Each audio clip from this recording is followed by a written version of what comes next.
السلام علیکم ورحمۃ اللہ وبرکاتہ، نحمدہ ونصلی علی رسولہ الکریم، اما بعد فاعوذ باللہ من الشیطان الرجیم، بسم اللہ الرحمن الرحیم، رب اشرح لی صدری ویسر لی امری واحلل عقدۃ من لسانی یفقہوا قولی۔ الحمد للہ المحمود بجمیع المحامد تعظیما وتشریفا وثناء، المتصف بصفات الکمال عزتا وقوة وکبریاء، وبہ نؤمل دفع الکروب شدتا وبلاء۔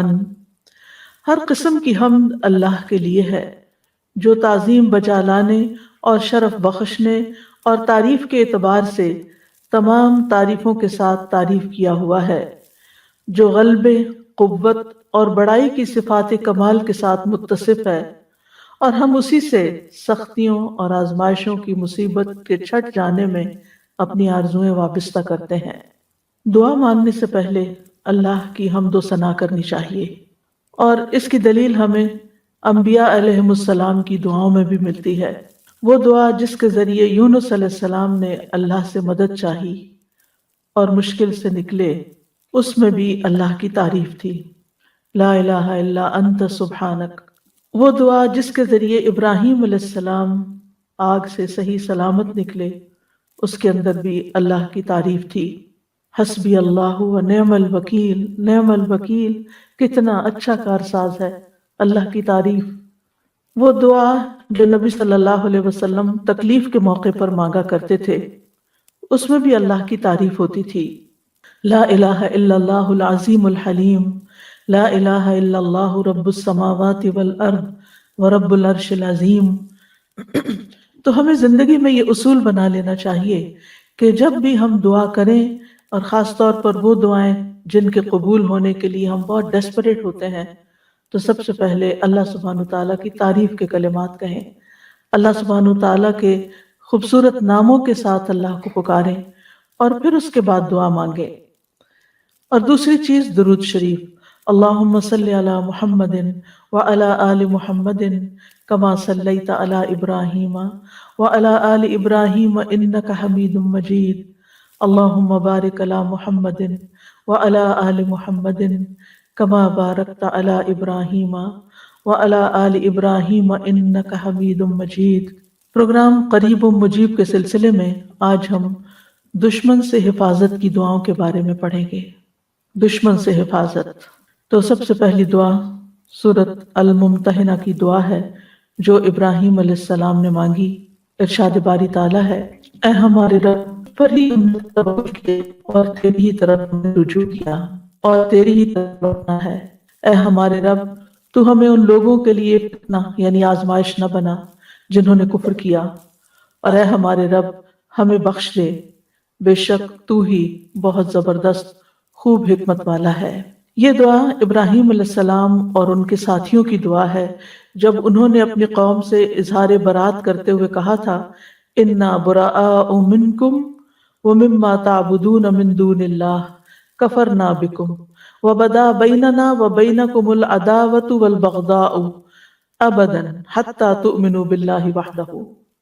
بے شک ہم تم سے اور ان تمام چیزوں سے بری ہیں جنہیں تم اللہ کے سوا پوجتے ہو، یعنی ہم بتوں کی عبادت نہیں کریں گے۔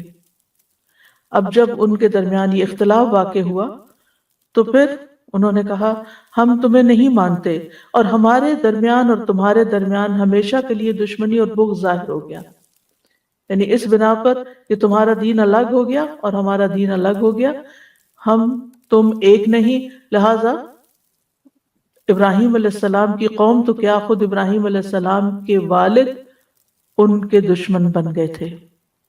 اب ایسے موقع پر کیا کرنا چاہیے؟ جب اپنے بھی پرائے ہو جائیں، جب اپنے رشتہ دار بھی چھوڑ دیں، اپنے والدین چھوڑ دیں، اپنے بہن بھائی چھوڑ دیں، اپنا کنبہ قبیلہ خاندان چھوڑ دیں، اپنے ملک کے لوگ آپ سے دشمنی رکھ بیٹھے، تو پھر انسان ایسے میں کہاں پناہ لے؟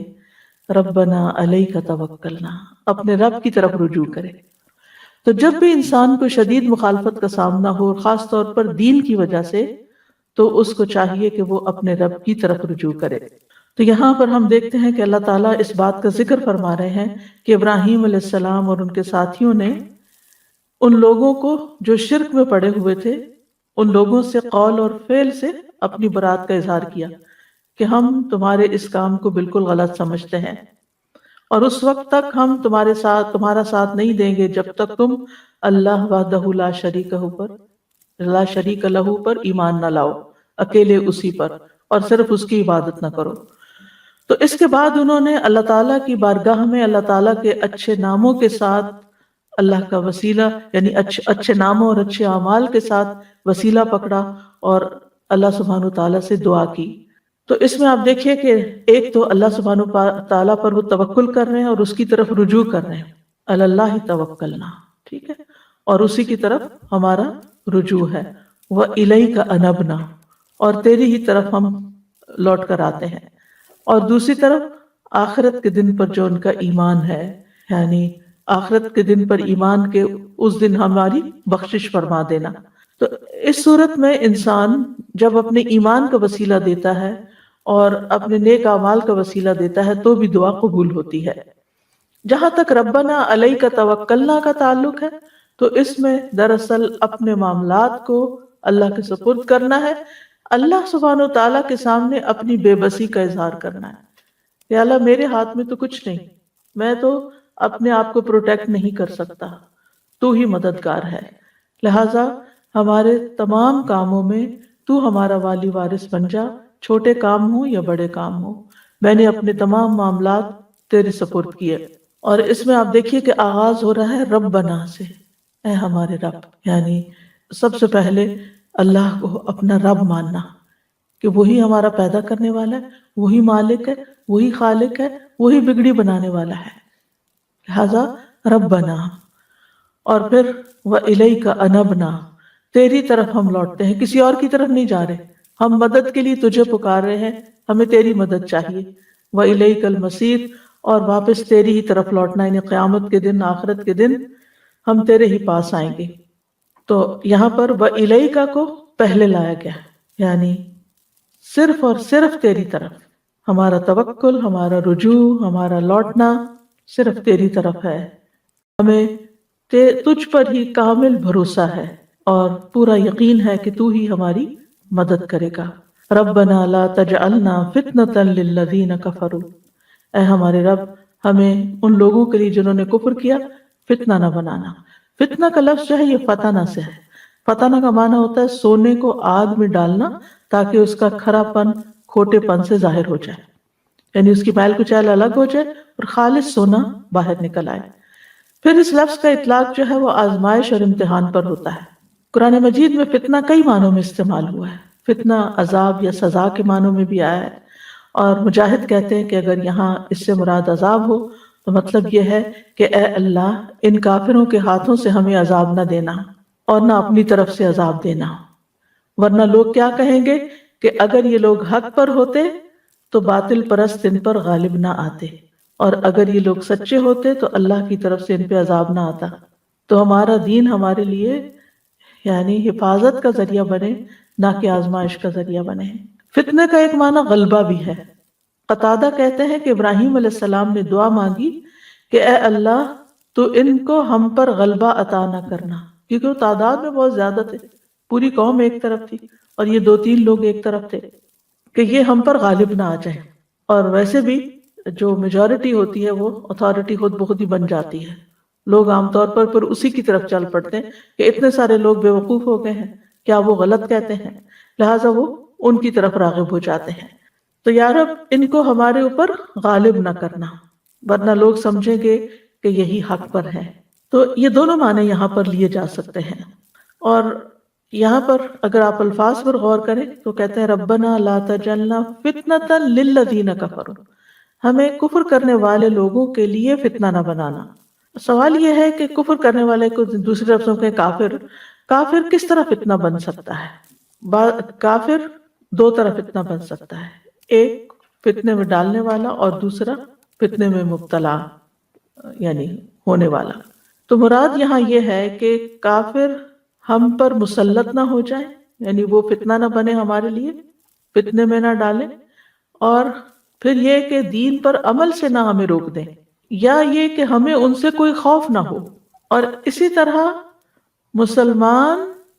مسلمانوں کے لیے کافر فتنہ نہ بنے، یعنی ان کی ترقی دیکھ کر، ان کی دنیا کی کامیابی، ان کے مال و متاع دیکھ کر مسلمان جو ہیں ان سے فتنے میں مبتلا نہ ہو جائے، یعنی نہ ہم ان کے لیے فتنہ بنے اور نہ وہ ہمارے لیے فتنہ بنے۔ یعنی ہم ان کے لیے فتنہ کیسے بن سکتے ہیں؟ مغلوب ہو کر، یا یہ کمزور ہو کر، یا اس کے علاوہ جب مسلمان کوئی ایسا کام کرتے ہیں جو اسلام کے خلاف ہوتا ہے تو غیر مسلموں کو یہ کہنے کا موقع مل جاتا ہے کہ ہم اس ایسے دین سے رہے، ہمیں ایسا دین نہیں چاہیے۔ گویا ہم ان کو دین کی طرف آنے یا دین کی سے اٹریکٹ ہونے سے رکاوٹ بن جاتے ہیں، اور یوں ہم ان کے لیے فتنہ بن جاتے ہیں۔ نبی صلی اللہ علیہ وسلم نے بھی ایک دعا مانگی ہے، وَلَا تَجْعَلْ مُصِيبَتَنَا فِي دِينِنَا وَلَا تَجْعَلِ الدُّنْيَا أَكْبَرَ هَمِّنَا، کہ اے اللہ ہمیں ہمارے دین میں کوئی مصیبت نہ دینا، یعنی دین ہمارے لیے مصیبت نہ بنے، اور ہم دین کے لیے ایسی مصیبت نہ بنے کہ لوگ دین کی طرف نہ آئیں ہماری بدعمالیوں کی وجہ سے۔ اور ویسے بھی آپ دیکھیں کہ وَالْفِتْنَةُ أَكْبَرُ مِنَ الْقَتْلِ، فتنہ جو ہوتا ہے وہ قتل سے بھی بڑی چیز ہے۔ ایک اور جگہ آتا ہے وَالْفِتْنَةُ أَشَدُّ مِنَ الْقَتْلِ، فتنہ قتل سے بھی زیادہ سخت چیز ہے۔ وَاغْفِرْ لَنَا رَبَّنَا، اے ہمارے رب ہمیں بخش دے، یعنی ہم نے جو غلط کام کیے ہیں ان پر ہماری بخشش فرما، یعنی ہم اپنی طرف سے دین پر چل رہے ہیں لیکن پھر بھی غلطیاں ہو رہی ہیں تو ہمیں معاف کر دے، اور ہماری غلطیوں کی وجہ سے تو ہم کو سزا نہ دینا، نہ دنیا میں نہ آخرت میں، اور ہمارے گناہوں پر پردہ ڈال دے۔ یعنی کہ غفرہ کا مطلب ہوتا ہے ڈھانک دینا، یعنی ہمارے عیب چھپا دے، وہ عیب کہ جو دوسروں کے لیے فتنہ بن سکتے ہیں اور دوسرے ہماری وجہ سے دین کی طرف آنے سے رک سکتے ہیں۔ اور اس میں آپ دیکھیے کہ اس دعا میں بار بار ربنا کی تکرار ہو رہی ہے، کہ اس سے انسان کے دل کو ایک سکون ملتا ہے، یعنی جب انسان اللہ تعالیٰ کو پکارتا ہے اور اللہ کے ناموں کے ساتھ پکارتا ہے تو یہ پکارنا بھی اس کے لیے سکون کا باعث بنتا ہے۔ اور اسی طرح انسان بار بار اپنی عاجزی کا بھی اظہار کرتا ہے، یا اللہ ہم کچھ نہیں، تو ہی ہمارا رب ہے، تو ہی ہمارے لیے راستہ نکالے گا۔ انک انت العزیز الحکیم، بے شک تو غالب ہے، حکمت والا ہے۔ یعنی ہم تجھ سے کیوں مانگتے ہیں؟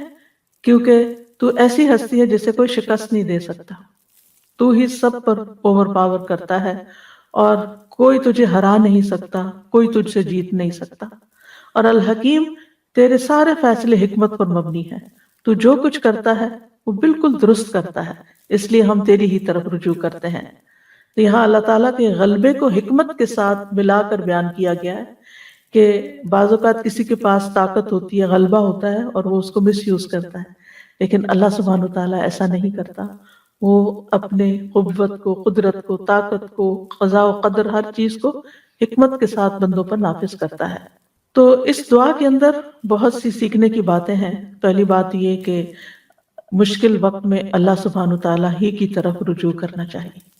جب دنیا والے حالات تنگ کر دیں، زندگی تنگ کر دیں، اور آپ کو اپنے آس پاس کوئی مددگار نظر نہ آتا ہو، آپ تنہا ہو اپنی سوچ میں، اپنے خیال میں، اپنے کام میں، یا غموں کا آپ کے اوپر ایک طوفان آ جائے، یا کسی بھی طرح آپ اپنے آپ کو تنہا یا مصیبت زدہ سمجھے، تو رب کی طرف رجوع کریں، خصوصاً جب دشمن آپ پر غالب آنے لگے، جو آپ کے مخالف ہیں، جو آپ کے حاسد ہیں، جو آپ کے لیے برا چاہتے ہیں، جب وہ آپ کے اوپر چھانے لگے تو پھر آپ یہی دعا پڑھیں۔ پھر دوسرا یہ کہ جب دعا کریں تو اپنے نیک اعمال کو وسیلہ بنائیں، کیونکہ یہ دعاؤں کی قبولیت کا باعث بنتا ہے۔ اور دعا کی مناسبت سے اللہ تعالیٰ کے اسماء حسنہ کا ذکر کریں، یعنی اگر کوئی چیز، کوئی راستہ نہیں کھل رہا تو آپ یا فتاح، اے کھولنے والے۔ اسی طرح اگر رزق کی تنگی ہے تو یا رزاق۔ اسی طرح باقی جو اللہ تعالیٰ کے نام ہیں وہ حسب ضرورت، حسب موقع ان کے ساتھ اللہ تعالیٰ کو پکارا جا سکتا ہے۔ پھر یہ کہ ایسے مواقع پر اللہ تعالیٰ سے اپنی بخشش بھی مانگنی چاہیے، کہ کہیں ایسا تو نہیں کہ ہم اپنے گناہوں کی وجہ سے اللہ کی مدد سے محروم ہیں یا روک دیے گئے ہیں۔ یعنی اللہ کی مدد تو اور اللہ کی رحمت تو عام ہے، لیکن کس تک نہیں آتی؟ جس کے بیچ میں اللہ اور بندے کے بیچ میں حجاب ہوتا ہے یا رکاوٹ ہوتی ہے، اور وہ حجاب گناہوں کی وجہ سے ہوتا ہے۔ پھر اسی طرح یہ ہے کہ دعا میں سب سے اہم مقصد جو ہو اس کو پہلے بیان کرنا چاہیے، یعنی جیسے انہوں نے فساد پھیلانے والے لوگوں کے مقابلے میں اپنی حفاظت، نجات اور اپنے دین کی حفاظت کی دعا کی، اور پھر یہ کہ دعا میں بار بار اللہ تعالیٰ کی صفت ربوبیت کی تکرار بھی کی جا سکتی ہے، یعنی بار بار یا رب، ربنا، ربی، یعنی بار بار انسان دعا کے اندر ہر بات کے اندر یا رب یا رب یا رب اس کی تکرار کرے، زیادہ دفعہ بھی اس کو پکارے۔ اور اللہ تعالیٰ کی جو ربوبیت ہے وہ دو طرح کی ہوتی ہے، ایک عام ربوبیت ہوتی ہے اور ایک خاص ربوبیت ہوتی ہے۔ عام ربوبیت ساری مخلوق کو حاصل ہے، انسان، جن، چرند پرند، حیوان، فرشتے، اللہ سب کا رب ہے۔ لیکن خاص ربوبیت اللہ کے مومن بندوں کو حاصل ہوتی ہے جب وہ اللہ کے اس نام کے ساتھ وسیلہ پکڑتے ہیں اور اللہ سے دعائیں مانگتے ہیں، تو پھر ان کی دعائیں قبول ہوتی ہیں۔ اور دعا جو ہے وہ نیک لوگوں کا ہتھیار ہے، یعنی دشمن کے مقابلے میں دعا جو ہے وہ ایک ہتھیار کی حیثیت رکھتی ہے، یعنی جب آپ کے پاس کسی کا مقابلہ کرنے کے لیے کچھ بھی نہیں، آپ خالی ہاتھ ہیں، آپ کمزور ہیں، دعا آپ کو سب سے زیادہ اسٹرینتھ دیتی ہے، آپ کے اندر قوت پیدا کرتی ہے۔ اور دعا کرتے ہوئے انسان کو وجہ بھی بتانی چاہیے کہ اللہ تعالیٰ میں آپ سے کیوں مانگ رہا ہوں، جیسے میں کہا نا کہ انک انت العزیز الحکیم، ہم تیری طرف اس لیے آئے ہیں کہ تو غالب ہے، تو حکمت والا، تو سب کچھ کر سکتا ہے۔ حکیم کا ایک معنی حاکم بھی کیا گیا، یعنی حکم تیرا ہی چلتا ہے، اس لیے ہم تیری طرف رجوع کرتے ہیں، تجھ پر بھروسہ کرتے ہیں، کیونکہ ہمارا یہ یقین ہے کہ تو کر سکتا ہے۔ اسی طرح آپ دیکھیے کہ پیغمبروں کی دعاؤں سے ہمیں یہ پتہ چلتا ہے کہ جب وہ دعا مانگتے تھے تو وہ جزیات کے ساتھ بھی دعا مانگتے تھے، یعنی وہ کس طرح کہ جو ان پر اللہ کی نعمتیں ہوتی تھی ان کا ذکر کر کے، مثلا یوسف علیہ السلام نے دعا مانگی، ربی قد آتیتنی من الملک وعلمتنی من تأویل الاحادیث فاطر السماوات والارض انت ولی فی الدنیا والآخرہ توفنی مسلما والحقنی بالصالحین۔ اب اس میں آپ دیکھیں دو چیزیں ہیں۔ سب سے پہلے انہوں نے کہا کہ اللہ تو نے مجھے ملک دیا، یعنی بادشاہت دی، دنیا کی نعمت کا ذکر کیا، بول کے منہ سے کہا، اور پھر وَعَلَّمْتَنِي مِن تَأْوِيلِ الْأَحَادِيثِ، باتوں کی تعویل اور حکمت سکھائی مجھے، خوابوں کی تعبیر کا علم عطا کیا، یعنی علم بھی دیا، بادشاہت بھی دی، یہ دو بڑی نعمتیں تھیں، ان کا ذکر کیا۔ اور پھر اللہ تعالیٰ کے یعنی صفات کے ساتھ اس کو پکارا، السماوات والارض انت ولی، فاطر اور ولی، انت ولی دنیا والآخرہ، آخر میں اپنی حاجت پیش کر دی، توفنی مسلمن والحقنی بالصالحین، میری دو نعمتوں کا ذکر کیا، دو چیزیں مانگی، توفنی مسلمن، مجھے اسلام کی حالت میں فوت کرنا، اور میری تمنا یہ ہے، والحقنی بالصالحین، اور نیک لوگوں کا ساتھ دینا، کیونکہ یہ بڑی زبردست دعاؤں میں سے، اس سے بڑی انسان کی کوئی خوش قسمتی نہیں کہ اس کی زندگی بھی نیک لوگوں کے بیچ میں ہو اور اس کی موت بھی نیک لوگوں کے بیچ میں ہو۔ اسی لیے ہم دعا مانگتے ہیں وَتَوَفَّنَا مَعَ الْأَبْرَارِ، کہ اللہ ہمیں نیک لوگوں کے ساتھ فوت کرنا۔ انسان جب آخری وقت میں نیک لوگوں کے ہاتھوں میں ہوتا ہے، وہ اس کو کلمہ پڑھوائیں گے، وہ اس کو اللہ کا ذکر کریں گے، وہ فضول فالتو باتیں نہیں کریں گے، اور اس طرح اس شخص کا خاتمہ خیر کے ساتھ ہوگا۔ تو بہرحال کہنے کا مطلب یہ ہے کہ کبھی کبھی جب دعا مانگنی ہو نا تو کہا کر اللہ تو نے پانی پلایا، تو نے مجھے یہ چیز عطا کی، تو نے مجھے یہ علم دیا، مجھے سیکھنے کا موقع دیا، مجھے سکھانے کا موقع دیا، یا رب تو مجھے یہ نعمت بھی عطا کر دے۔ اور سب سے بڑی نعمت کے حسن خاتمہ، زندگی جیسے بھی گزرے آخری وقت اچھا ہونا ہی خوش قسمتی کی علامت ہے کہ خاتمہ بالخیر ہو۔ تو یعنی یہ ہماری دعاؤں میں سے خاص دعا ہونی چاہیے۔ تو دعا میں علت کو بیان کرنا، نعمتوں کا ذکر کرنا، ان نعمتوں پر شکر ادا کرنا، اور پھر اس کے بعد اللہ سے مانگنا، یہ اللہ تعالیٰ کو پسند ہے۔ اور پھر جو اللہ پہ توکل کرتا ہے اللہ اسے کافی ہو جاتا ہے۔ قرآن مجید میں آتا ہے وَمَن يَتَوَكَّلْ عَلَى اللَّهِ فَهُوَ حَسْبُهُ، جو اللہ پہ بھروسہ کرتا ہے اللہ اس کے لیے کافی ہو جاتا ہے۔ اور دعا مانگنے والے کو اللہ تعالیٰ کے نام بھی آنے چاہیے، اللہ تعالیٰ کی صفات کا پتہ ہونا چاہیے۔ اس لیے اگر ہم چاہتے ہیں ہماری دعائیں قبول ہوں تو ہم اللہ تعالیٰ کے اسماء و صفات کا علم حاصل کریں کیونکہ وہ اشرف العلوم میں سے ہے، یعنی اس علم میں سے جو سب سے بہترین اور سب سے اعلیٰ علم ہے، کیونکہ جس نے اللہ کو پہچان لیا پھر ہی وہ اس کی عبادت کے اندر اس کا دل لگے گا اور محبت سے عبادت کرے گا، شوق سے دعا مانگے گا، پھر وہ اللہ تعالیٰ کے بارے میں بدگمانی نہیں کرے گا، اس کی دنیا اور آخرت دونوں اچھی ہو جائے گی۔ نیکسٹ دعا ہے، تو انہوں نے کہا اللہ ہی پر ہم نے توکل کیا، اے ہمارے رب تو ہمیں ان ظالم لوگوں کے لیے فتنہ نہ بنا اور تو ہمیں اپنی رحمت کے ساتھ کافر قوم سے نجات دے۔ یہ دعائیں موسیٰ علیہ السلام اور ان کی قوم کے نوجوانوں کی ہیں جو موسیٰ علیہ السلام پر ایمان لائے تھے۔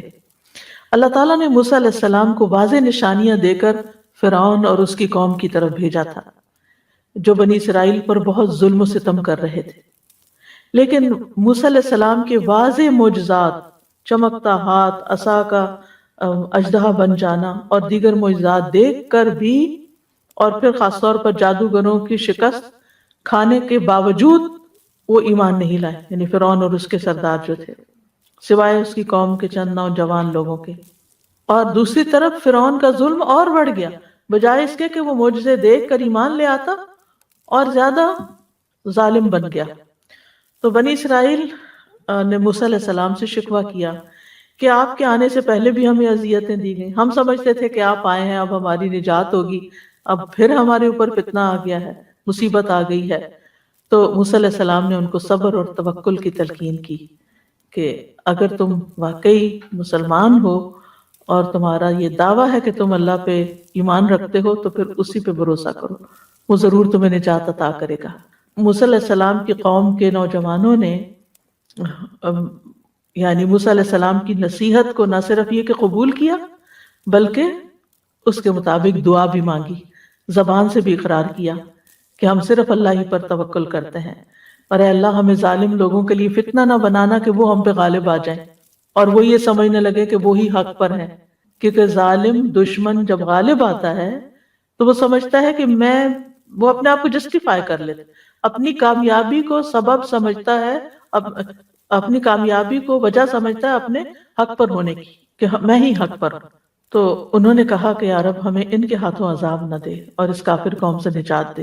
تو یہاں بھی آپ دیکھیں کتنا فاصلہ ہے زمانی ابراہیم علیہ السلام اور موسیٰ علیہ السلام کے بیچ میں، لیکن کتنی سملیرٹی ہے دونوں پیغمبروں کی تعلیم میں اور ان کے ماننے والوں کی دعاؤں میں۔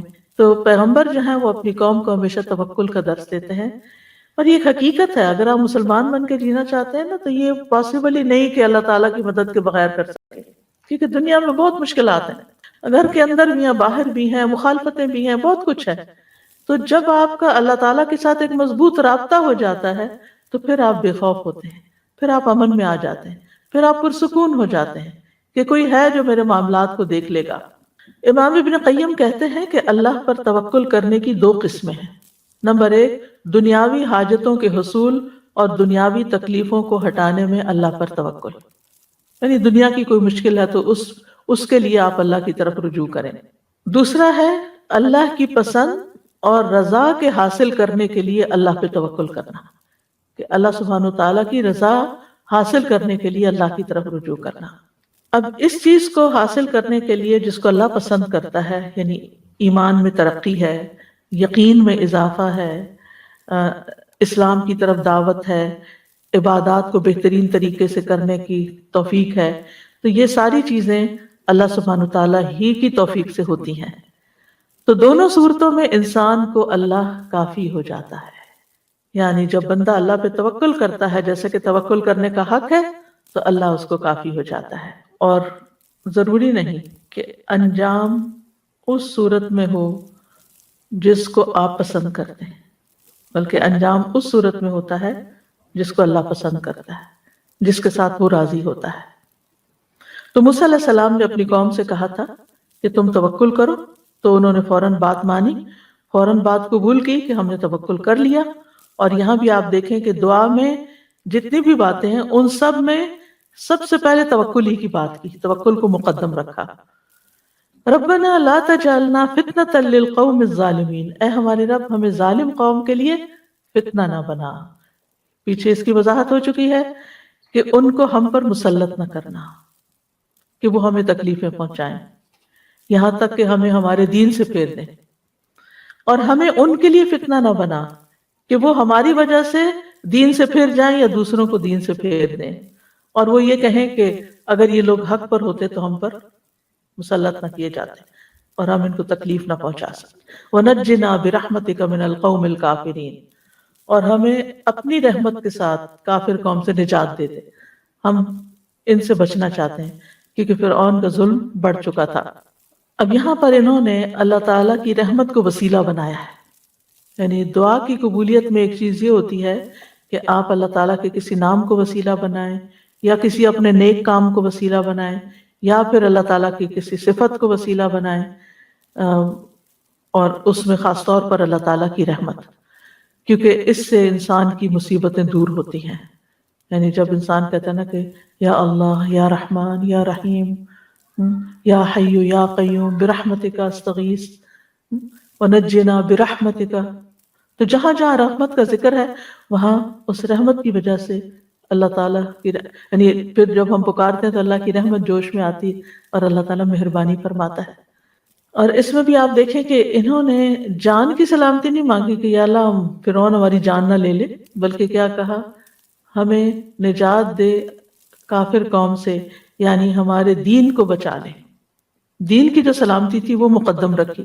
اگر جان بچ جاتی اور دین سلامت نہیں، جیسے کہ آپ دیکھیں کتنی ہی جگہوں پر آج کے دور میں بھی، اگر آپ کو معلوم ہو کہ چائنا میں مسلمانوں کے ساتھ کیا ہوا، فلپین میں کیا ہوا، برما میں کیا ہوا، اس کے علاوہ روسی جو ریاستیں تھی پہلے مسلمان تھی، یعنی مسلمان ریاستوں پر جب حملہ ہوا تقریباً 20 لاکھ ایک جگہ پر مار دیے گئے، اور جو بچے ان کو کوئی اجازت نہیں تھی کہ وہ اپنے گھر میں قرآن بھی رکھیں یا نماز پڑھیں یا داڑھی رکھیں یا حجاب پہنیں۔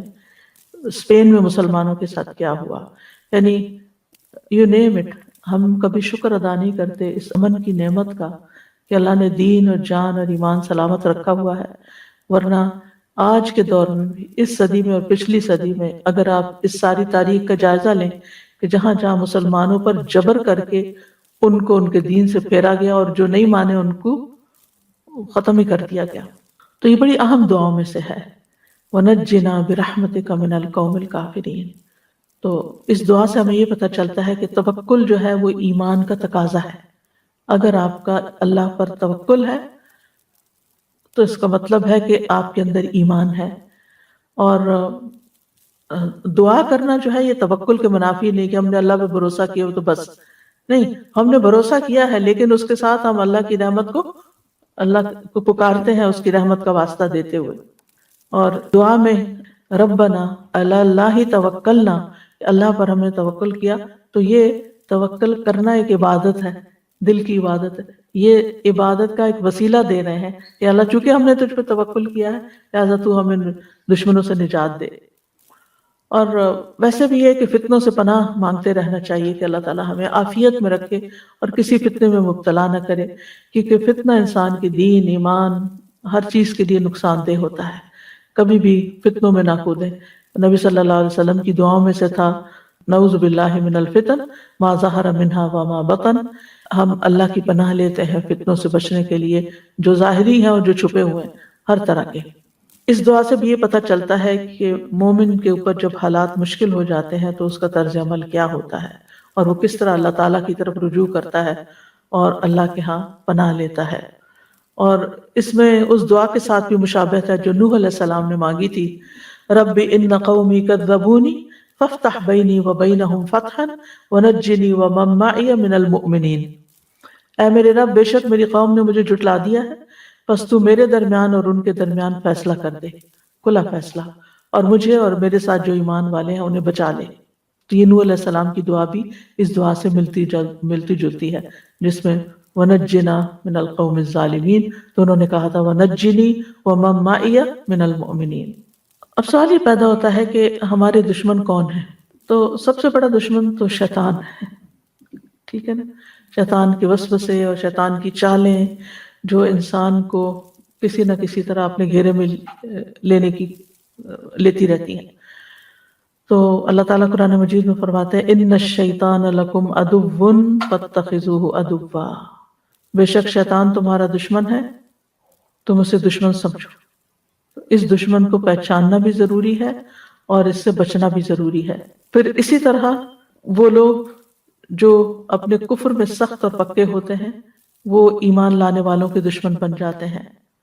اللہ تعالیٰ فرماتے ان الکافرین کانوا لکم عدوا مبینا، بے شک کافر تمہارے کھلے دشمن ہیں۔ یعنی جیسے نبی صلی اللہ علیہ وسلم کو جنہوں نے انکار کیا اور پھر اس کے بعد چاہے وہ مشرکین مکہ میں سے تھے یا یہود میں سے تھے، اور ان کی دشمنی آپ دیکھتے ہیں کہ کس طرح مختلف طریقوں سے سامنے آئی۔ قرآن مجید کا مطالعہ کریں، کتنی غزوات ہوئیں، کس کس طریقے سے انہوں نے دھوکے دیے۔ پھر اسی طرح آپ دیکھیں کہ منافقین جو ہیں وہ مومنوں کے دشمن ہوتے ہیں۔ قرآن مجید میں آتا ہے سورۃ المنافقون میں ہم العدو فاحذرہم، وہ دشمن ہے ان سے محتاط رہیے، یعنی بچ کے رہیے۔ یعنی دشمن وہ ہوتا ہے جو ایک وہ ہوتا ہے جو سامنے آ کے حملہ آور ہوتا ہے، ایک وہ ہوتا ہے کہ جو چھپ کے حملہ کرتا ہے، جس سے انسان امن میں نہیں رہ سکتا، اس سے محتاط رہنا ضروری ہوتا ہے۔ اور پھر یہ ہے کہ کچھ ایسے ہوتے ہیں جو بظاہر آپ کے دوست بنے ہوئے ہوتے ہیں لیکن اندر سے وہ آپ کو کاٹ رہے ہوتے ہیں۔ تو جتنے بھی دشمن ہوں انسان کے، ان میں سے 3 جو ہیں وہ شدید ترین ہیں، جیسے شیاطین جن، منافقین اور کفار۔ لیکن اس کے علاوہ انسان کے گھر میں بھی بعض اس کے دشمن ہو سکتے ہیں، جس کے بارے میں سورۃ تغابن میں آتا ہے ان من ازواجکم و اولادکم عدوا لکم فاحذروہم، اے لوگوں جو ایمان لائے ہو، بے شک تمہارے ازواج اور تمہاری اولاد میں سے بعض تمہارے دشمن ہیں، یعنی تمہارے اپنے ہی گھر میں تمہارے دشمن ہیں۔ اب وہ کس طرح کہ گھر والے، ان سے تو ہم بڑی محبت کرتے ہیں لیکن بعض اوقات ان کی محبت ہمیں دین سے پھیر دیتی ہے، دین سے دور کر دیتی ہے۔ ان کی محبت میں بعض اوقات ہم غلط کام کرنے لگتے ہیں، بعض اوقات دوسروں پر ظلم و ستم کرنے لگتے ہیں۔ اب ایک چھوٹی سی مثال ہے، بہت چھوٹی، کہ جیسے ساس بہو کے جھگڑے میں چاہے بہو کا قصور ہو یا نہ ہو، اسی کو قصوروار بنا دیا جاتا ہے، اور بیٹا چاہے ظالم ہو، چونکہ بیٹا ہے، اپنا ہے، لہذا یعنی کہ غیر منصفانہ طور پر لوگ اس کا ساتھ دیتے ہیں۔ اب ویسے تو آپ بڑی اپنی محبت اس کا اظہار کر رہے ہیں، لیکن آپ ایک غلط کام میں غلط چیز کا ساتھ دے رہے ہیں، اپنی عاقبت برباد کر رہے ہیں۔ پھر اسی طرح آپ دیکھیے کہ بعض اوقات انسان ان کے آرام، آسائش اور ان کی دنیاوی خواہشات کو پورا کرنے کے لیے حرام حلال میں تمیز نہیں کرتا، اور اس طرح وہ یعنی ہمارے نجات کا سبب بننے کی بجائے الٹا مصیبت کا سبب بنتے ہیں، ناجائز کاموں کا انسان ارتکاب کر لیتا ہے۔ اور اسی طرح ازواج بھی بعض اوقات، یعنی کچھ شوہر رشوت نہیں لینا چاہتے یا غلط کام نہیں کرنا چاہتے، لیکن بیویوں کے مطالبات ایسے ہوتے ہیں کہ جس میں انہیں مجبور ہو کر پھر حرام کی طرف قدم اٹھانا پڑتا ہے، اور بھی بہت سی چیزیں ہو سکتی ہیں۔ بہرحال جو دشمن سخت ترین دشمن ہیں اور جن سے ہر حال میں بچنا چاہیے، جس میں شیاطین جن و انس ہیں، اور ایسے لوگ جو آپ کے دین کے دشمن ہیں، اور ایسے جو اوپر سے تو آپ کے ساتھ ہیں مگر اندر سے آپ کے جاسوس ہیں یا منافق ہیں یا اندر سے وہ مخلص نہیں ہے، تو ان سب کے مقابلے کے لیے سب سے پہلا کام کرنے کا جو ہے وہ توکل ہے، کہ انسان اس چیز کے پیچھے نہ پڑا رہے، تجسس نہ کرتا رہے کون میرا دشمن ہے، کون نہیں ہے، کون میرے ساتھ ہے، کون میرے اس میں نہ پڑے، بلکہ کیا کرے، اپنا معاملہ اللہ کے سپرد کر دے۔ فَوَّضْتُ أَمْرِي إِلَى اللَّهِ، اللہ تعالیٰ اپنے نبی کو فرماتے ہیں یا ایھا النبی حسبک اللہ ومن اتبعک من المؤمنین، اے نبی آپ کے لیے بھی اور ایمان لانے والوں کے لیے جنہوں نے آپ کی پیروی اختیار کی، اللہ کافی ہے۔ آپ ان کا مقابلہ نہیں کر سکتے لیکن یہ اللہ کا مقابلہ نہیں کر سکتے۔ جب اللہ ان کو پکڑے گا تو پھر یہ آپ کو نقصان نہیں دے سکتے، اور جو اللہ پہ بھروسہ کرتا ہے اللہ اس کو کافی ہو جاتا ہے، اس کو پھر اللہ کے سوا کسی اور کی مدد کی ضرورت نہیں رہتی۔ اور یاد رکھیے توکل کرنے والے کو اللہ کے اذن کے بغیر کوئی مخلوق نقصان نہیں دے سکتی۔ قُلْ لَن يُصِيبَنَا إِلَّا مَا كَتَبَ اللَّهُ لَنَا هُوَ مَوْلَانَا وَعَلَى اللَّهِ فَلْيَتَوَكَّلِ الْمُؤْمِنُونَ، ان سے کہیے ہمیں اگر کوئی مصیبت آئے گی تو بس وہی جو ہمارے مقدر میں لکھی ہے، وہی ہمارا سرپرست ہے، اور مومنوں کو اللہ ہی پر توکل کرنا چاہیے۔ پھر آپ دیکھیں واللہ خیر حافظہ، دوسری چیز انسان کو یہ سمجھ چاہیے، حفاظت اللہ ہی کی حفاظت ہے، اور اللہ تعالیٰ بہترین حفاظت کرنے والا ہے، جیسا کہ یعقوب علیہ السلام نے اپنے بیٹوں کے بارے میں فرمایا تھا۔ یوسف علیہ السلام کی حفاظت کس نے کی؟ موسیٰ علیہ السلام کی حفاظت کس نے کی؟ جب ان کی ماں نے انہیں کاسکٹ میں ڈال کے دریا کے سپرد کر دیا تھا، کس نے حفاظت کی؟ اللہ نے حفاظت کی۔ یوسف علیہ السلام کو گہرے کنویں میں پھینک دیا گیا، اللہ نے کس طرح بچایا؟ اتنی اوپر سے کوئی چھلانگ بھی لگائے نا خود سے بھی تو حشر ہو جائے بندے کا۔ کہاں یہ کہ انہیں پکڑ کے پھینک دیا گیا کہ انہیں پتہ نہیں کہ وہ کہاں گر رہے ہیں۔ کس نے بچایا؟ کوئی ہڈی پسلی نہیں ٹوٹی، کوئی خراش تک نہیں آئی، اللہ نے بچایا۔ پھر ایک لمبی جدائی کے بعد ان کی واپسی ہوئی، اتنے 40 سال کے بعد واپس لوٹے تھے، یعنی ان کے والد۔ تو کس نے ان کو بچایا؟ اللہ نے بچایا۔ 40 سال ماں باپ کے بغیر، اپنی فیملی کے بغیر، مسلمانوں کے بغیر، یعنی وہ جس ملک میں تھے وہاں کوئی مسلم نہیں تھے، کوئی مسجد نہیں تھی، کوئی لیکچرز نہیں تھے، کوئی ماحول نہیں تھا، کچھ بھی نہیں تھا، لیکن اپنا ایمان کیسے سلامت رکھا۔ وہاں بھی انہیں یاد تھا کہ وہ کس کی اولاد ہیں، اور انہیں یاد تھا کہ وہ ان کا دین کیا ہے، اور وہ سارے ماحول کے باوجود ایمان پر ہے۔ زلیخا کے شر سے انہیں کس نے بچایا؟ لولا ان رأى برہان ربی، اللہ نے بچایا۔ ابراہیم علیہ السلام کی حفاظت کس نے کی؟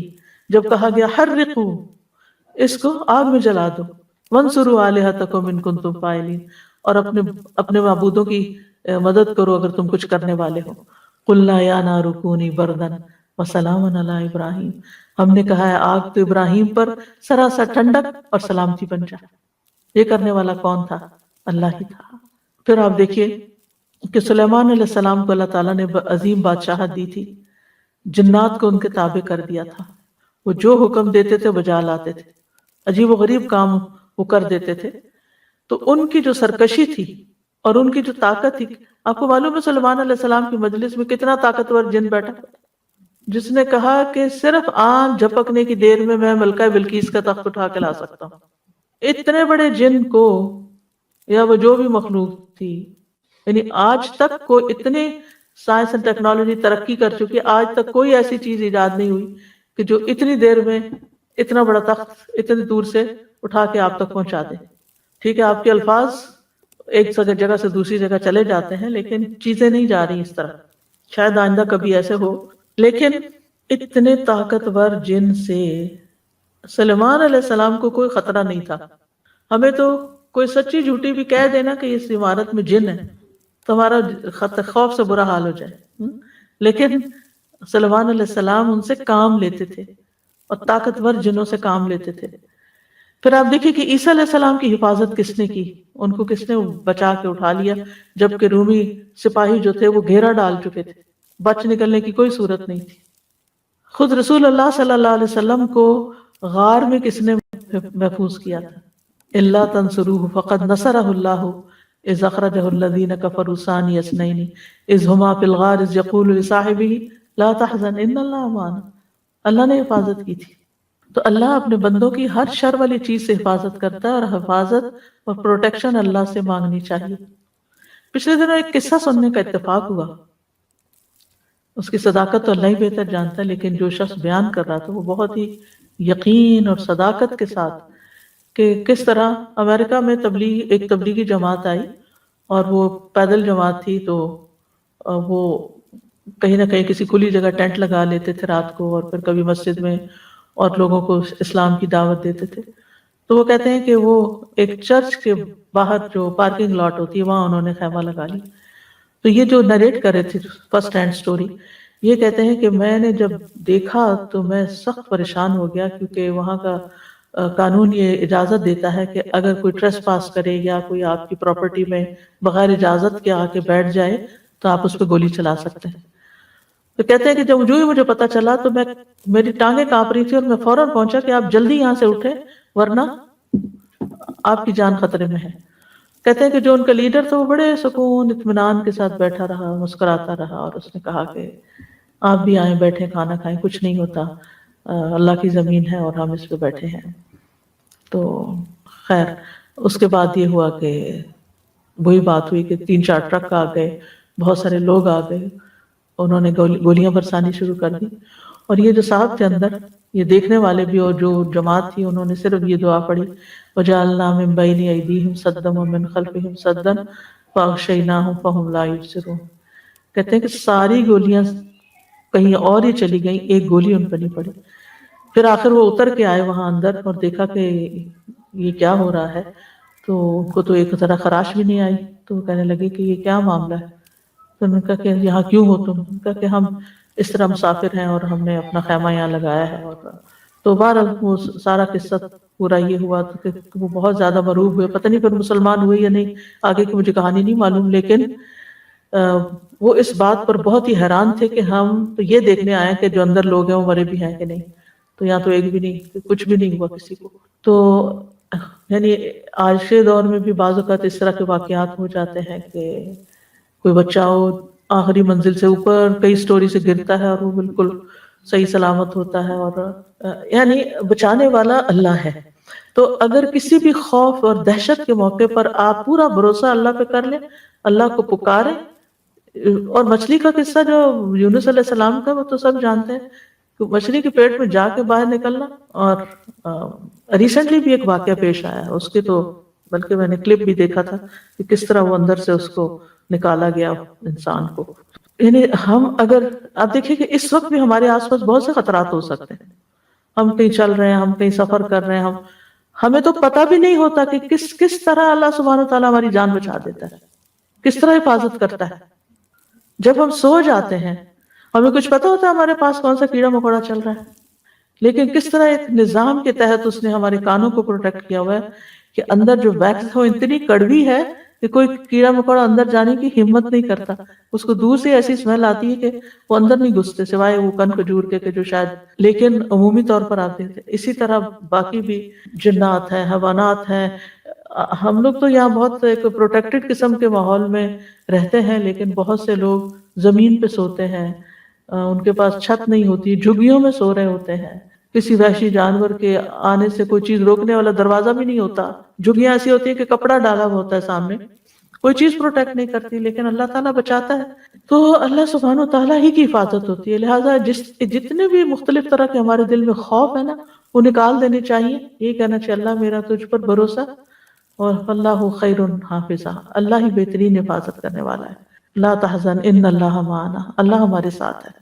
یعنی بعض اوقات ہوتا ہے نا کسی کو گھبراہٹ ہوتی ہے، انگزائٹی شروع ہو جاتی ہے، پریشانی شروع ہو جاتی ہے کہ معلوم نہیں اب کیا ہو جائے گا، اب تو میں زندہ نہیں بچ سکتا، لیکن اگر زندگی ہے تو وہ بچا لے گا، اور اگر زندگی نہیں تو کوئی بچا نہیں سکتا۔ بعض لوگوں کو سانپ کاٹ جاتا ہے اور وہ نہیں مرتے کیونکہ اللہ بچاتا ہے، ابھی زندگی ہے۔ بعض لوگ آپ دیکھیں کہ کتنی دور تک بیماری میں چلے جاتے ہیں کہ ڈاکٹر جواب دے دیتے ہیں اور زندگی ہوتی ہے تو پھر سانس پڑ جاتے ہیں، پھر لوٹ آتے ہیں۔ قرآن مجید میں آتا ہے لَهُ مُعَقِّبَاتٌ مِّن بَيْنِ يَدَيْهِ وَمِن خَلْفِهِ يَحْفَظُونَهُ مِنْ أَمْرِ اللَّهِ، ہر شخص کے آگے اور پیچھے اللہ کے مقرر کردہ نگران ہوتے ہیں جو اللہ کے حکم سے اس کی حفاظت کرتے ہیں۔ مجاہد کہتے ہیں کہ ہر انسان پر ایک فرشتہ مقرر ہے جو نیند کی حالت میں اور جاگتے ہوئے اس کی جنات، انسانوں اور کیڑے مکوڑوں سے حفاظت کرتا ہے، سوائے اس چیز کے جس کی اللہ نے اجازت دی تو وہ پہنچ کے رہتی ہے۔ یعنی اگر کوئی نقصان دینے والی چیز نے آنا ہے وہ آ جائے گی، لیکن ادروائز حفاظت کے لیے اللہ نے بتا دیا کہ فرشتے مقرر ہیں۔ کعب احبار کہتے ہیں اگر اللہ عز و جل نے تم پر فرشتے مقرر نہ کیے ہوتے جو تمہارے کھانے، تمہارے پینے، تمہارے پردے کی چیزوں میں تمہارا دفاع نہ کرتے تو یقیناً جن تم کو اچک کے لے جاتے۔ تو اللہ تعالیٰ فرشتوں کے ذریعے حفاظت کرتا ہے، اور خاص طور پر آپ دیکھیں کہ نبی صلی اللہ علیہ وسلم کی کس طرح حفاظت کی، کہ ابو جہل نے کیا کہا تھا کہ اگر میں نے محمد کو دیکھا صلی اللہ علیہ وسلم کہ وہ کعبہ کے پاس نماز پڑھ رہے ہیں تو میں ان کی گردن رون دوں گا۔ تو اسے کہا گیا کہ وہ محمد ہے، وہ کہنے لگا مجھے تو نظر نہیں آ رہے۔ تو رسول اللہ صلی اللہ علیہ وسلم نے فرمایا اگر وہ ایسا کرتا تو فرشتے سب کے سامنے اسے پکڑ لیتے، اور جب اسے بتایا کہ کس ڈائریکشن میں اور اس نے آنے کا ارادہ کیا تو اس کو آگ نظر آئی وہاں سامنے، تو وہ کوئی نقصان نہیں دے سکا۔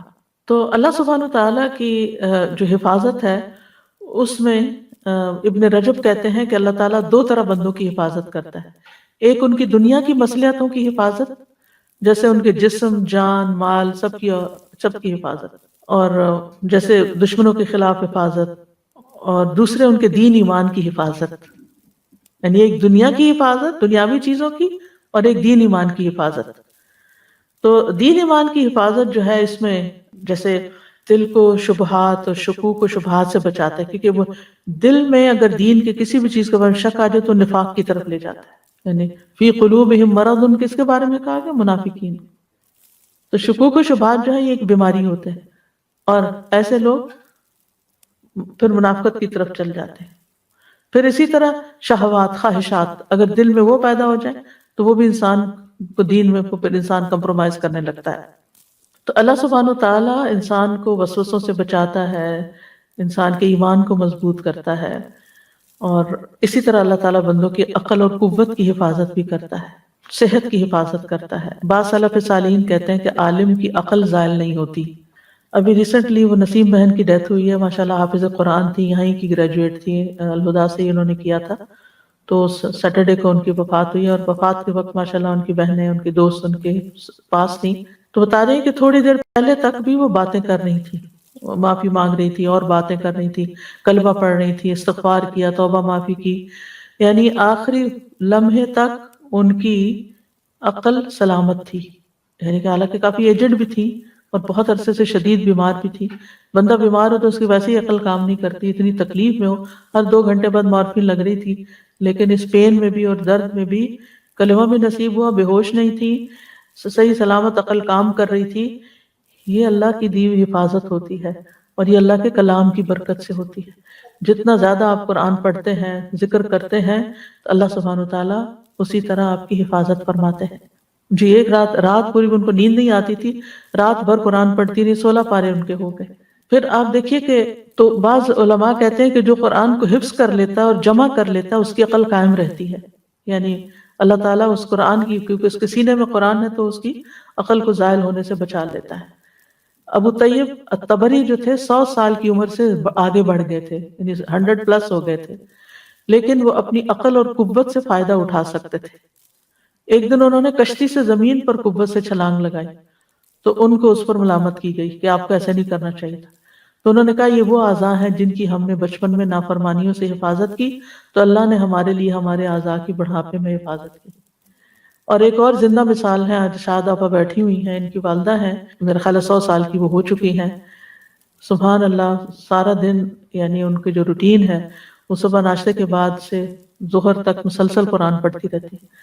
کتنی خوش قسمتی کی بات ہے کہ انسان اتنی عمر تک پہنچے اور پھر وہ اپنا سارا دن جو ہے وہ قرآن کے ساتھ گزارے، اور اسی طرح باقی نمازیں بھی اپنی پڑھتی ہیں، اور ذکر اذکار اور ساری ہوش حواس سلامت، اور کھانا پینا ہر چیز، یعنی کہ بھوک بھی لگتی ہے، کھا پی بھی لیتی ہیں اپنی، یعنی کہ قوت بھی بحال ہے، کسی کے اوپر اس طرح یعنی ڈیپینڈنٹ نہیں ہے. میں ہمیشہ جب وہ آتی ہیں تو میں پوچھتی ہوں ان کا حال چال، اور پوچھتی ہوں کہ اب کیا حال ہے. وہ ایک تجسس ہوتا ہے نا کہ اتنی عمر ہو گئی ہے کس حال میں ہے، تو بتاتی ہیں ماشاءاللہ پہلے سے بھی بہتر ہے، پہلے سے بھی اچھی ہے، اور یہ ان کی روٹین ہے. تو یہ اللہ کی حفاظت سے ہوتا ہے. اور پتہ نہیں بندے کی وہ کون سی نیکی، اور وہ ماشاءاللہ جب میری ان سے ملاقات ہوئی ہے ہمیشہ وہ اللہ کی تعریف کر رہی ہوتی، اللہ کا شکر بول بول کے شکر ادا کر رہی ہوتی. ہم بعضوں کا شکر ادا کر بھی لیتے ہیں، زیر لب کہہ لیں الحمدللہ شکر اللہ کا، بس یعنی تھکے ہارے. لیکن وہ جس قوت کے ساتھ اللہ کا شکر ادا کرتی ہے تو حیرت ہوتی ہے دیکھ کے کہ اتنا جذبہ اور ایمان کہاں سے آیا. ورنہ عام طور پر دیکھا گیا کہ بوڑھے لوگ ڈپریشن میں چلے جاتے ہیں، اور ان سے یعنی کہ نہ وقت پہ نماز، نہ ذکر، نہ اذکار، کچھ نہیں، کیونکہ کوئی وضو کرانے والا نہیں ہے، کوئی ساتھ ہاتھ پکڑنے والا نہیں. ہمیں جو بندہ اللہ کے ساتھ سچا ہو جاتا ہے، اللہ کے لیے خالص ہو جاتا ہے، اللہ سبحانہ تعالیٰ خود اس کی حفاظت فرماتا ہے. یعنی جب آپ خالص ہوتے ہیں اور نیت کرتے ہیں تو اللہ سبحانہ تعالیٰ پھر واقعی آپ 1 قدم چل کے جاتے ہیں اس کی طرف تو 10 قدم آپ کی طرف آتا ہے. پھر آپ دیکھیے کہ وہ حدیث بھی ہے نا، احفظ اللہ یحفظ کا، تم اللہ تعالیٰ کے احکامات کی حفاظت کرو، اللہ تمہاری حفاظت کرے گا.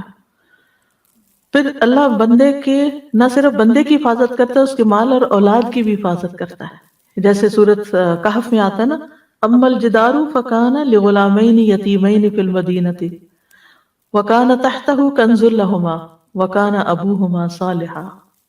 اور دیوار کی بات یہ ہے کہ وہ 2 یتیم لڑکوں کی تھی جو اس شہر میں رہتے تھے. اس دیوار کے نیچے ان کے لیے خزانہ دفن تھا اور ان کا باپ نیک آدمی تھا. تو موسیٰ علیہ السلام اور خضر علیہ السلام نے وہ دیوار اس کے اوپر دوبارہ بنا دی جو گری ہوئی تھی کہ خزانہ ایکسپوز ہو جاتا. کہ یہ بچے بڑے ہوں گے تو پھر اپنا خزانہ نکالیں گے۔ ابن عباس کہتے ہیں کہ ان یتیم بچوں کے والدین کے نیک ہونے کی وجہ سے ان کی حفاظت کی گئی تھی۔ محمد بن منقدر کہتے ہیں اللہ تعالیٰ بندے کی نیکی کی وجہ سے اس کے بچوں کی، بچوں کی اولاد کی، بچوں کی اولاد کی اور اس کے خاندان اور قبیلے کی حفاظت کرتا ہے۔ اتنی دور تک جاتی ہے نیکی، صرف اس بندے کی نہیں، بندے کی اپنی اولاد کی بھی، پھر آگے اس کی اولاد کی بھی، اور پھر اس کے آس پاس کے لوگوں کی بھی، ان کی بھی حفاظت ہوتی ہے۔ جب تک وہ انسان زندہ رہتا ہے وہ سب لوگ اللہ کی حفاظت میں ہوتے ہیں۔ نیکی کی اپنی ایک خوشبو ہوتی ہے، نیکی کا اپنا ایک فائدہ ہوتا ہے، ایک برکت ہوتی ہے، کوئی معمولی چیز نہیں ہے۔ اور اللہ تعالیٰ کی حفاظت جن اعمال سے ملتی ہے، سب سے پہلے صبر اور تقوی۔ وَإِن تَصْبِرُوا وَتَتَّقُوا لَا يَضُرُّكُمْ كَيْدُهُمْ شَيْئًا، اگر تم صبر کرتے رہو گے اور اللہ کا تقوی اختیار کرو گے تو کہ ان کی چالیں تمہیں کوئی نقصان نہیں دیں گی۔ ان اللہ بما یعملون محیط، جو وہ کر رہے ہیں اللہ اس کو گھیرے ہوئے ہے، وہ تم تک نہیں پہنچیں گی چالیں۔ قتادہ کہتے ہیں جو اللہ سے ڈرتا ہے اللہ اس کو کافی ہو جاتا ہے، جس کا ساتھی اللہ ہو اس کے ساتھ ایسا لشکر ہوتا ہے جس کو شکست نہیں دی جا سکتی، اس کے ساتھ وہ پہرے دار ہے جو سوتا نہیں ہے، اس کے ساتھ وہ رہنمائی کرنے والا ہے کہ وہ بھٹکتا نہیں ہے۔ تو ہمیں دین کے احکامات کی حفاظت کرتے رہنا چاہیے تاکہ اللہ کی حفاظت ملے۔ بعض صالحین کہتے ہیں جب بھی آپ اپنے کسی عزیز، اپنے ساتھی یا اپنے بیٹے کو نصیحت کرنا چاہیں تو آپ ان سے کہیں آپ اللہ کی حفاظت کریں، اللہ آپ کی حفاظت کرے، یعنی آپ اپنی نمازوں کی حفاظت کریں، اپنے زکوٰۃ کے وقت کی، اپنی ذمہ داریوں کی، جو بھی اللہ کا حکم ہے ان چیزوں کی حفاظت کریں، اللہ آپ کی حفاظت کرے گا۔ پھر اللہ کی اطاعت سے حفاظت ملتی ہے۔ فضیل بن ایاز کہتے ہیں جب مجھ سے اللہ کی نافرمانی ہو جاتی ہے تو مجھے اپنی نافرمانی کے اثرات، اپنی سواری کی عادت، اپنے خادم، اپنی بیوی، یہاں تک کہ گھر کے چوہوں سے پتہ چل جاتے ہیں، یعنی وہ ستانے لگتے ہیں۔ جب میں اللہ کی نافرمانی کرتا ہوں تو یہ سارے لوگ مجھے ستاتے ہیں۔ اس زمانے میں سواری بھی اونٹ، گھوڑے وغیرہ پر ہوتی تھی، وہ بھی تنگ کرنے لگتا ہے بیٹھے بیٹھے، اور وجہ بھی نہیں پتہ چلتی۔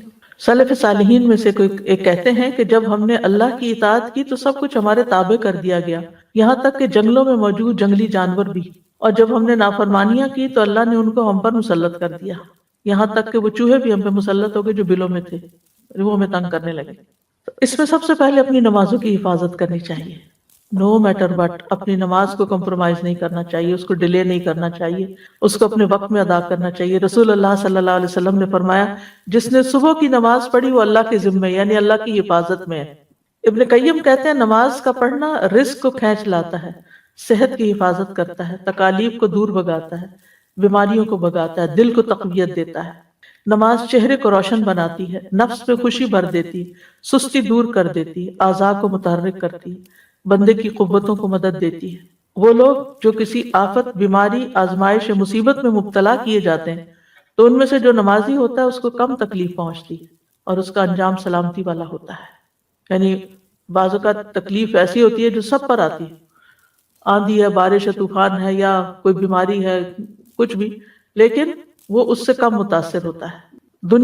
دنیا کے شر کو بھی نماز سب سے زیادہ دور کرتی ہے، یعنی اس کی تاثیر عجیب ہے۔ اسی لیے نبی صلی اللہ علیہ وسلم پر جب کوئی پریشانی آتی تو آپ سب سے پہلے کیا کرتے تھے؟ نماز کی طرف دوڑتے تھے، کیونکہ جتنا بندے کا اللہ سے تعلق ہوگا اتنا ہی انسان اپنے دشمن پہ قابو پا سکے گا۔ فاذکرونی اذکرکم واوفوا بعہدی اوفی بعہدکم ان تنصروا اللہ ینصرکم، جیسے تمہارا معاملہ ہوگا اللہ سے، اللہ بھی تمہارے ساتھ ویسے ہی معاملہ کرے گا۔ پھر نبی صلی اللہ علیہ وسلم کی اتباع سے فائدہ ہوتا ہے۔ قل ان کنتم تحبون اللہ فاتبعونی یحببکم اللہ، کہہ دیجیے اگر تم اللہ سے محبت کرتے ہو میری اتباع کرو، اللہ تم سے محبت کرے گا۔ یعنی اس طرح نبی صلی اللہ علیہ وسلم کی اتباع سے اللہ کی محبت حاصل ہوتی، اور جس کو اللہ کی محبت حاصل ہو جائے پھر اس کے کیا کہنے۔ معاذ رضی اللہ عنہ کہتے ہیں کہ رسول اللہ صلی اللہ علیہ وسلم نے فرمایا 5 چیزوں کے متعلق ہم سے وعدہ کیا، رسول اللہ صلی اللہ علیہ وسلم نے 5 چیزوں کے متعلق ہم سے وعدہ کیا، جو شخص یہ کام کرے گا وہ اللہ کی حفاظت میں ہوگا۔ نمبر 1، مریض کی تیمارداری کرنے والا، مریض کی تیمارداری کرنے، اگر کوئی بیمار ہے تو اس کا حال پوچھنا، چاہے جا کر، چاہے میسج پہ، چاہے فون پہ، اس کے لیے دعا کرنا۔ نمبر 2، جنازے میں شریک ہونے والا۔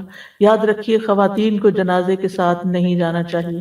میں بہت اسٹرانگلی کہوں گی کہ یہاں ان حدود کو توڑا جاتا ہے، یعنی پاکستان وغیرہ میں تو ایک انڈرسٹوڈ ہے کہ کوئی جنازے پہ نہیں جائے گا، لیکن افسوس یہ کہ یہاں خواتین قبرستان تک چلی جاتی ہیں، بعض اوقات گاڑی کا مسئلہ ہوتا ہے یا کوئی ریزن ہوتی ہے، پھر آگے بھی نکل جاتی۔ اول تو جانا نہیں چاہیے۔ آپ اپنا کوئی ارینجمنٹ ایسا کریں کہ آپ کے ہسبینڈ اگر قبرستان جا رہے ہیں تو آپ اپنی گاڑی کوئی اور ارینج کریں دوستوں کے ساتھ مل کے، کہ آپ مسجد سے یا جہاں سے بھی آپ اپنے گھر جائیں، بس قبرستان نہ جائیں، کیونکہ منع کیا گیا کہ عورتیں جنازے کے ساتھ نہ جائیں، اور ہم اللہ کے رسول صلی اللہ علیہ وسلم کے حکم کی واضح مخالفت کرتے ہیں۔ یہ نافرمانی جو ہے نا، یہ درست نہیں ہے، اچھی نہیں ہے۔ اور اگر کوئی چارہ نہیں کہ آپ کو وہاں تک کہ آپ کے ہسبینڈ نے آگے تک جانا ہے، قبر میں دفنانے تک ساتھ رہنا ہے کہ اس کا اجر و ثواب زیادہ ہے، تو پھر آپ گاڑی سے نہ اتریں، آپ پارکنگ لاٹ میں بیٹھی رہیں، گاڑی بند کر کے وہیں بیٹھ جائیں، آگے نہیں جائیں، قبر تک نہیں جائیں۔ منع کیا گیا، جس چیز سے منع کیا گیا اسے رک جانا چاہیے۔ ما آتاکم الرسول فخذوہ وما نہاکم عنہ فانتہوا، کیونکہ اس میں کئی طرح کی خرابیاں پیدا ہوتی ہیں۔